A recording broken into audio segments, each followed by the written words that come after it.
Oh, it's me, Mario. And today we're going to be reading a wonderful book for you with my brother, Luigi. We're going to be reading a Homer's Odyssey. Are you ready, Mario? I'm ready. Let's go. Okay, Mario, I'll count you down. 3, 2, 1. Let's go. Tell me, O muse, of that ingenious hero who travelled far and wide after he sacked the famous town of Troy. Many cities did he visit, and many were nations with whose manners and customs he was acquainted. Moreover, he suffered much by sea while trying to save his own life and bring his men safely home.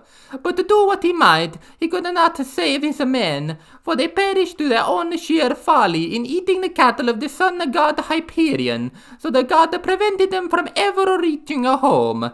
Tell me too about these things, O daughter of Jove, from whichever source you may know them. So now, all who escaped death in battle or by shipwreck had gotten safely home, except Ulysses, and he, although he was longing to return to his wife and country, was detained by the goddess Calypso, who had got him into a large cave and wanted to marry him. But as the years went by, there came a time when the gods settled that he should go back to Ithinkia, and even then, however, he was among his own people. His troubles were not yet over. Nevertheless, all the gods had now begun to pity him except Neptune, who had all but persecuted him without ceasing, and would not let him go home. Now, Neptune had gone to Ethiopians, who are at the world's end, and lie in two halves, the ones looking west and the ones looking east. He had gone there to accept a hecatomb of sheep and oxen, and was enjoying himself at his festival. But the other gods had met in the house of Olympian Jove, and the sire of gods and the men who spoke first. At that moment he was thinking of Aegisthus, who had been killed by the what the hell is this? Agamemnon's son, Orestes. So he had said to the other gods, "See now, how many men blame upon us gods for what they have, for what is after all nothing but their own folly. Look at Hephaestus. He must need some love of the same guy, Agamemnon's wife, unrighteously and then kill Agamemnon. Although he knew it would be the death of him, for I sent Mercury to worry him, to him not to either of these things, insomuch as Orestes would be sure to take his revenge where he grew up and wanted to return home. Mercury told him it is in all good will, but he would not listen, and now he has paid for everything in full." Then Minerva said, "Father, son of a king, son of Saturn, king of kings, it has served Aegisthus right, and so would anyone else who does as he did. But Aegisthus is neither here nor there. It is Ulysses that my heart bleeds. When I think of his sufferings in that lonely sea-girt island, far away, poor man, from all of his friends. It is an island covered with a forest, in the very middle of the sea, and a goddess of the earth asunder. This daughter of Atlas has hold of a poor unhappy Ulysses, and keeps trying every kind of banishment to make him forget his home, so that he is tired of life, and he thinks nothing but how he may once more see the smoke of his own chimneys. You, sir, take no heed of this, and yet when Ulysses was before Troy, he did not propitiate you with a burnt sacrifice. Why then should you keep being so angry with him?" And Jove said, "My child, what are you talking about? How can I forget Ulysses, than whom there is no more capable man on earth, nor more liberal in his offerings to the immortal gods that live in heaven? Bear in mind, however, that Neptune is still furious with Ulysses for having a blinded eye of Polymetheus, king of Cyclopes. Polymetheus is the son to Neptune by the nymph Tusa, daughter of the sea king Phorcys. Therefore, he will not kill Ulysses outright. He torments him by preventing him from getting home. Still, let us lay our heads together and see how we can help him return. Neptune will then be pacified, for if we are all a mind, he can hardly stand against us. And the Minerva said, Father, son of a Saturn... Wait, that's the same one. Wait. What? Oh wait, no, it's just the same. And the Minerva said, Father, son of a Saturn, king of a kings, if then the gods now mean that Ulysses should get home, we should first send the Mercury to the Augean island to tell Calypso that we have made up our minds and he is to return. In the meantime, I will go to Ithaca to put the heart into Ulysses' son Telemachus. I will embolden him to call the Achaeans in assembly and speak out to the suitors of his mother Penelope, who persist in eating any number of his sheep and oxen. I will also conduct him to Sparta and to Plios to see if he can hear anything about the return of his dear father. For this will make the people speak well of him. So saying, she bound on her glittering golden sandals, imperishable, in which she can fly like the wind over the land or the sea.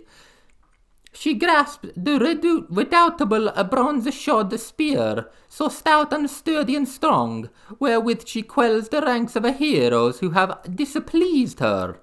And down she darted from the topmost summits of Olympus, whereon forthwith she was with Ithaca at the gateway of Ulysses' house, disguised as a visitor, Mentes, chief of the Typhons, and she held a bronze spear in her hand. There she found the lonely suitors seated on the hides of oxen, which they had killed and eaten, and playing draughts in front of the house. Men servants and pages were bustling about to wait upon them, and some mixing a wine with the water in mixing bowls, some cleaning down the tables with the wet sponges and laying them out again, and some cutting up great quantities of meat. Telemachus saw her long before anyone else did. He was sitting moodily among the suitors, thinking about his brave father, and how he would send them flying out of the house if he were to come to his own again, and be honored in the days gone by. Thus, brooding he sat among them, he caught sight of Minerva, and went straight to the gate, for he was vexed that the stranger should be kept waiting for admittance. He took her right hand in his own, and bade her give him his spear. Welcome, he said, to our house, and then you may have partaken of food, you shall tell us what you have come for. He led the way as he spoke, and Minerva followed him. When they were within, he took her spear and set it in the spear stand against a strong bearing post along the many other spears of his unhappy father. And he had conducted her to a richly decorated seat under which he threw a cloth of damask. There was a footstool also for her feet, and he set another seat near her for himself, away from the other suitors, so that she might not be annoyed while they were eating by their noise and their insolence, and that he might ask her more freely about his father. A maid-servant then brought them water in a beautiful golden ewer, and poured it into the silver basin for them to wash their hands. And she drew a clean table beside them. An upper servant brought them bread, and offered them many good things of what there was in the house. The carver fetched them plates of all manner of meats, and set cups of gold by their side. And a manservant brought them with wine, and poured it out for them. Then the suitors came in, and took their places in the bench and the seats. Forthwith, men servants poured water over their hands, maids went round with the bread baskets, pages filled the mixing bowls with wine and water, and they laid their hands upon the good things that were before them.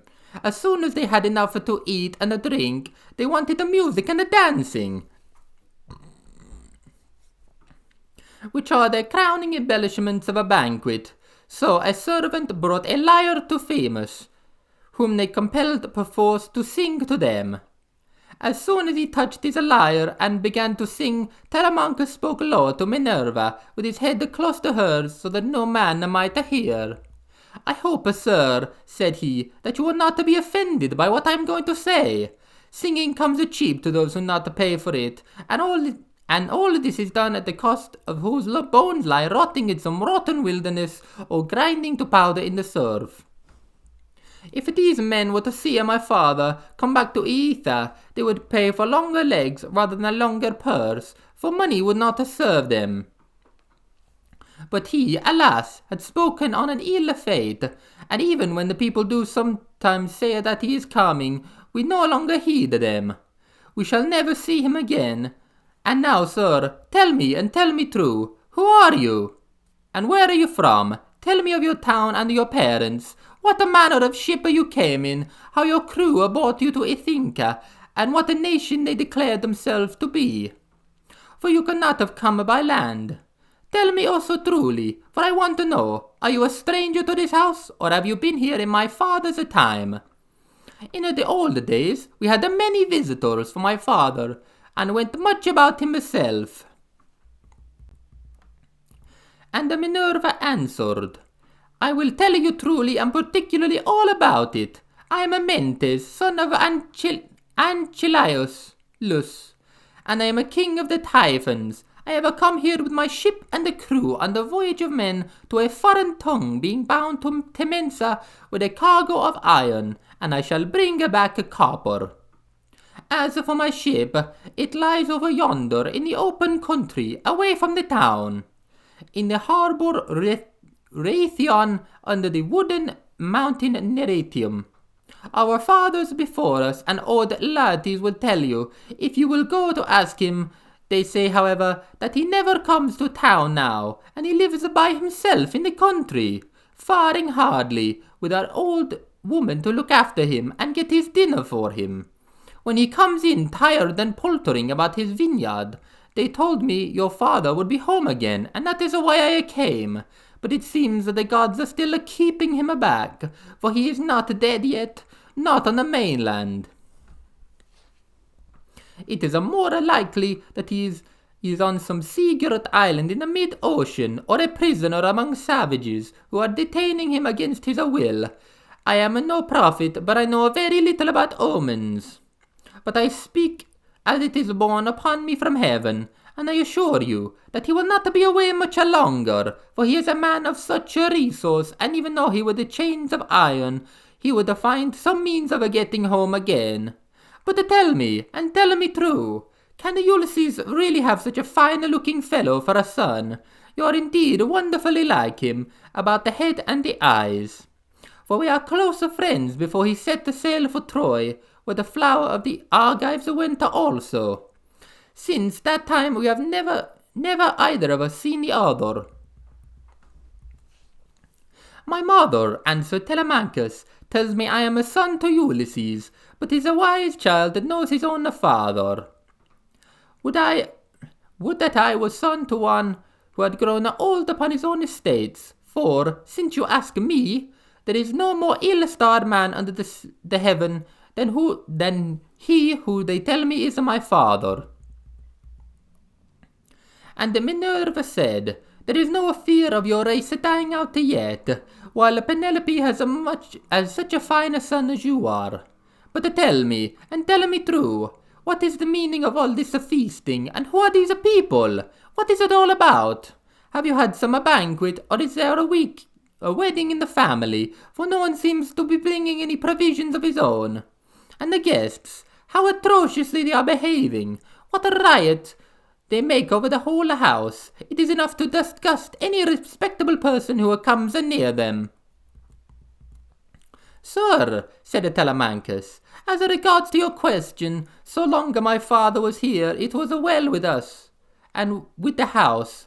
But the gods in their displeasure have willed it otherwise, and have hidden him away more closely than any mortal man was ever yet hidden.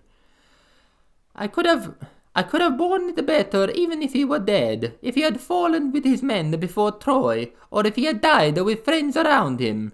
But when the days of fighting were done, for when for then the urchins would have built a mound over his ashes, and I should myself have been heir to his renown.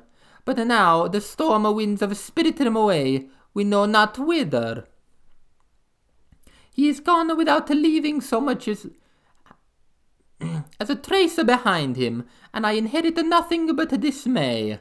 Nor does the end simply with grief for those of the loss of my father.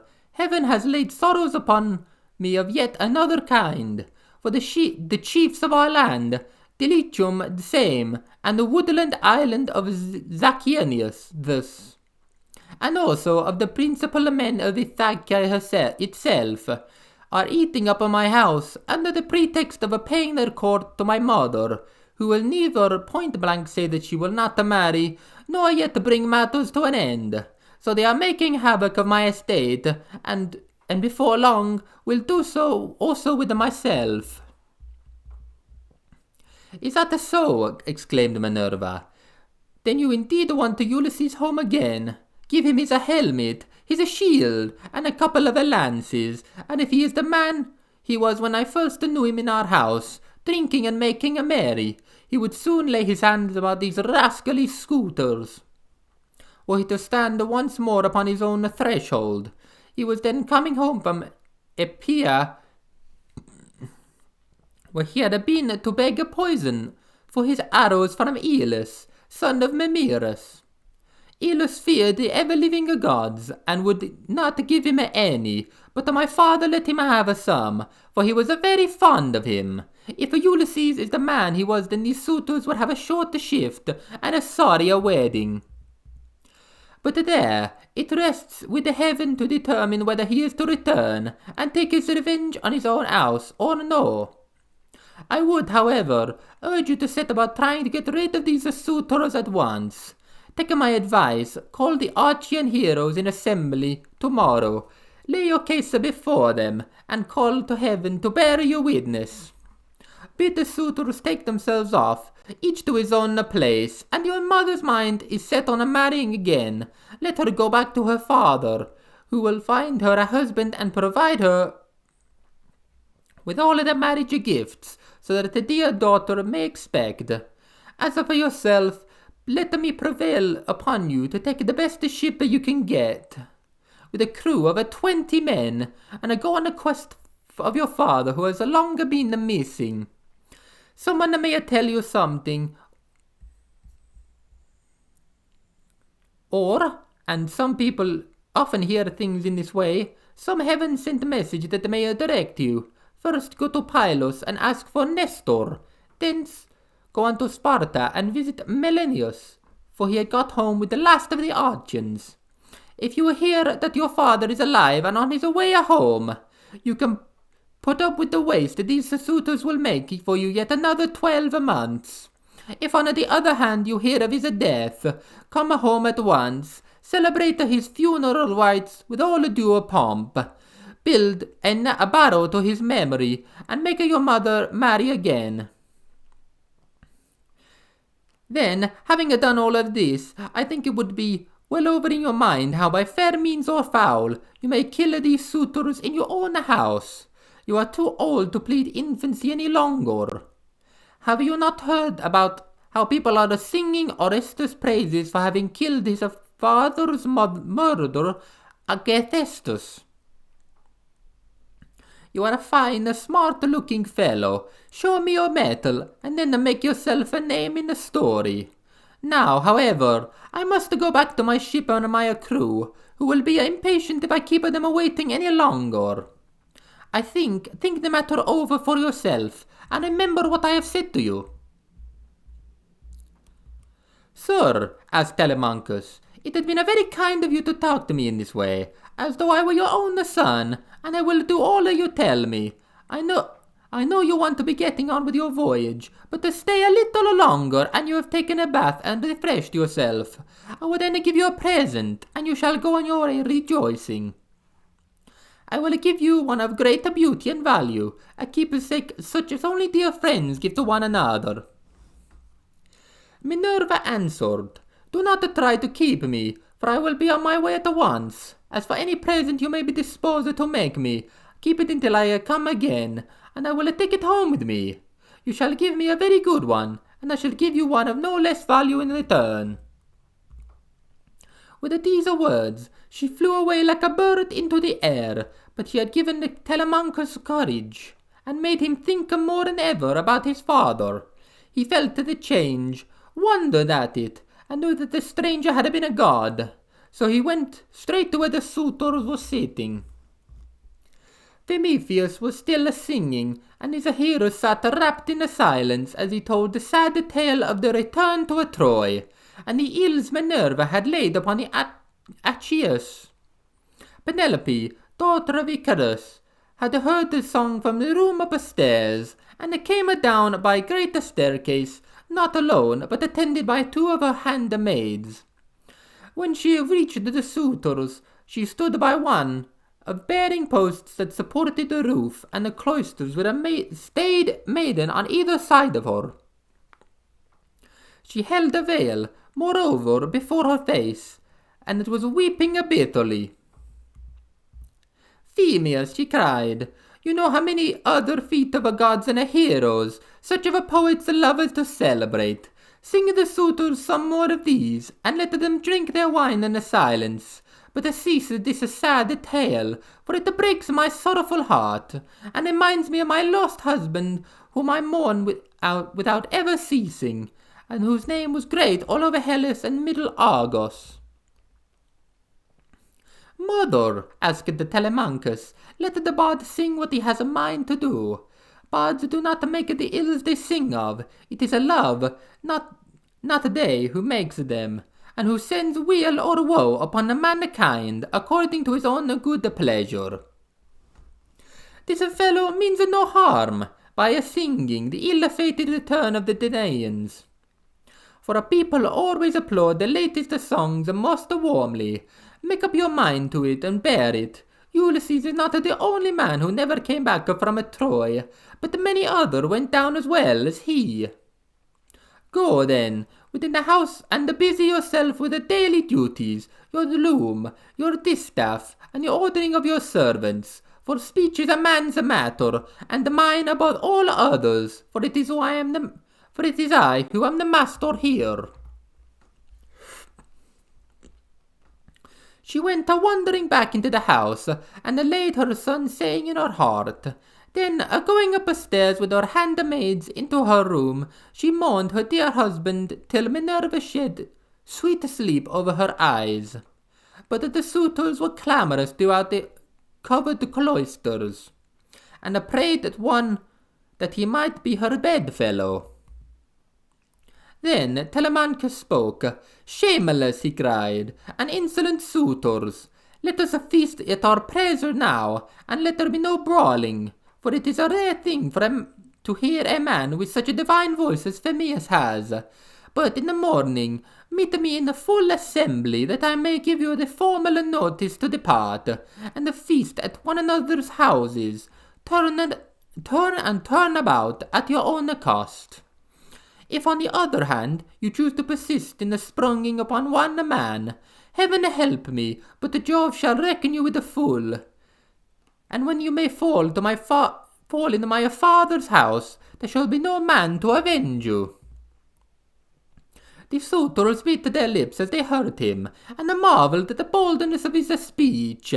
Then Antonius, the son of Epireuthus, said, "The gods seem to have given you lessons in bluster and tall-talking.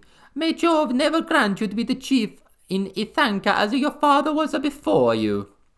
Telemachus answered, "Antonius, do not chide with me, but, God willing, I will be chief too, if I can. This is the worst fate you can think of for me. It is no bad thing to be a chief, for it brings both riches and honor. Still, now that Ulysses is dead, there are many great men in Ithaca, both old and young, and some other may take the lead among them. Nevertheless, I will be chief in my own house, and will rule those whom Ulysses has won for me." Then Eurymachus, son of Polybius, answered, It rests with heaven to decide who will be the chief among us, but you will be the master in your own house and over your own possessions. No one, while there is a man in the tanker, shall do you violence nor rob you. And now, my good fellow, I want to know about this stranger. What country does he come from? Of what family is he? And where is his estate? Has he brought to you news about the return of your father, or was he on the business of his own? He seemed a well-to-do man, but he hurried off so suddenly that he was gone in a moment before we could get to know him. My father is dead and gone, answered Telemachus, and if even some rumour reaches me, I put no faith in it now. My mother does indeed sometimes send for a soothsayer and question him, but I give this prophesyings no heed. For the stranger, he was Amentes, son of Anicius, chief of the Typhons, an old friend of my father's. But in his heart he knew that it had been the goddess. The suitors then returned to their singing and their dancing until the evening, but when the night fell upon their pleasuring, they went home to bed, each in his own abode. Telemachus' room was high up in a tower, and looked on the outer court. Hither then he hied, brooding and full of thought. A good old woman, Euryclea, daughter of Oops, the son of Pisnor, went before him with a couple of blazing torches. Laertes had brought her with his own money when he was quite young. He gave the worth of the 20 oxen for her, and shrewd as much to respect her in his household as he did to his own wedded wife. But he did not take her to his bed, for she feared his wife's resentment. She it was who now lighted Telemachus to his room, and loved him better than any of the other women in the house did. For she had nursed him when he was a baby. He opened the door of his bedroom, and sat down upon the bed. As he took off his shirt, he gave it to the good old woman, who folded it tidily up, and hung it for him over a peg by his bed side, and which he went out, pulled the door by the silver catch, and drew the bolt home by means of the strap. But Telemachus, as he lay covered with a woolen fleece, kept thinking all night, though of his intended voyage to the council that Minerva had given him. Wahoo! Look at that! 27 minutes and 26 seconds. What do you think, Luigi? Wow, Mario, that's amazing! You did it!